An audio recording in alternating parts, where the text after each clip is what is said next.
Thinking agility.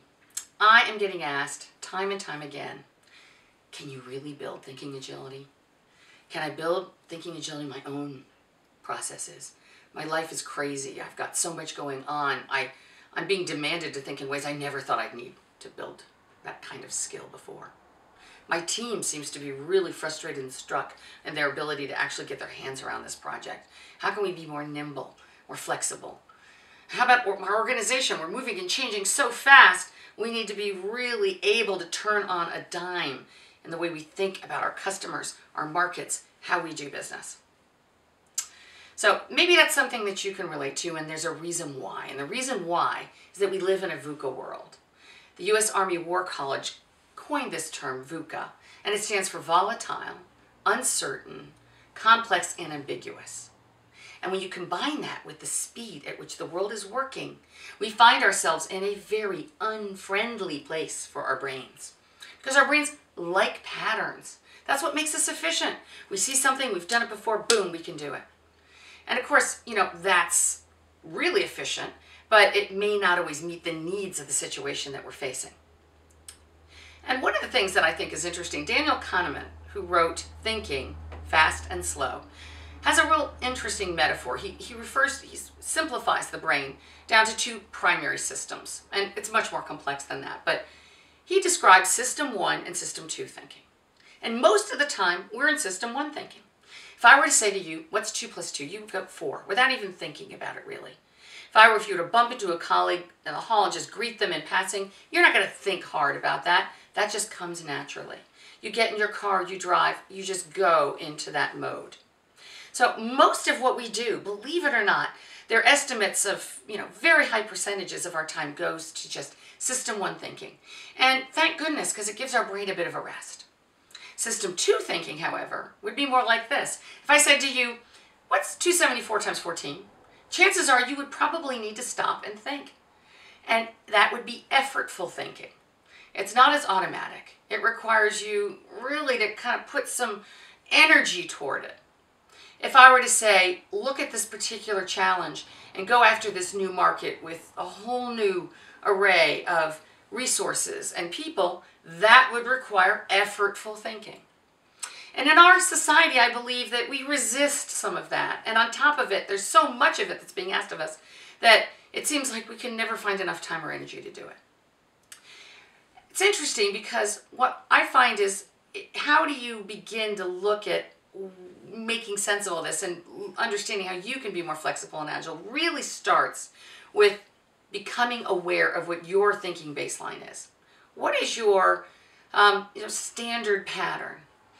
And we use the Herrmann brain dominance instrument, the whole brain model, to help you look at what that patterning is. And why that's important is because it allows you to begin to see what you pay most attention to. And what you pay most attention to may or may not be aligned with what it is that's going on.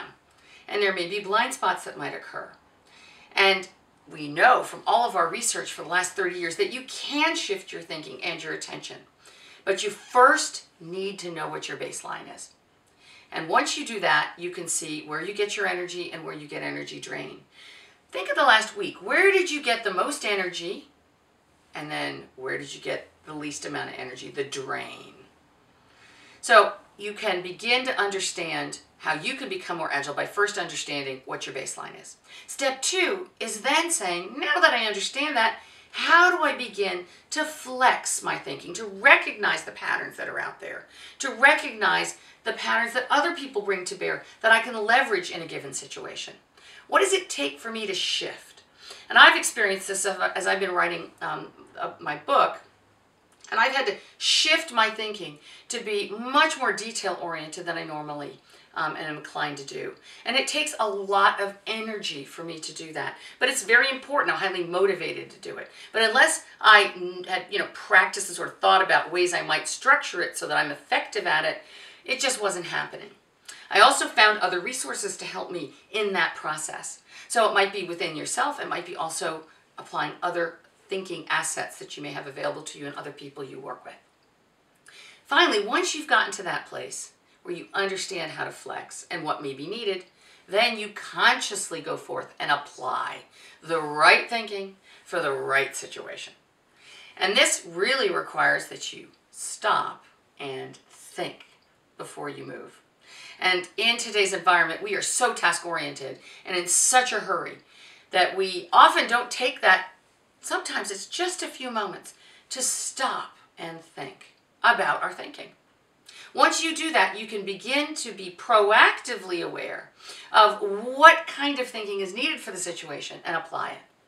I like to think about this, I like to work out, and I think about how, when I'm working on trying to develop a certain part of my musculature, what I'll do is I'll say, you know what, I need to really work on the upper body, for example. I understand where I am at in the development of that. Then I learn how do I flex and build those muscles. And then finally, I can then apply those in a way that allows me to do so much more in my workout than I was able to do before. So you can do that with your brain as well. This is something that actually everybody has access to. But there are implications. There are important decisions in terms of where you put your energy. And what a beginning understanding of this does is it allows you to then how you can be so much more effective and responsive in this environment that is demanding so much more of us. And it's only just beginning. So I'm looking forward to interacting with you on ways that you can become more agile in your organization as an individual with your team, because I believe this is going to be the critical skill that will allow you to have the greatest competitive advantage in the future.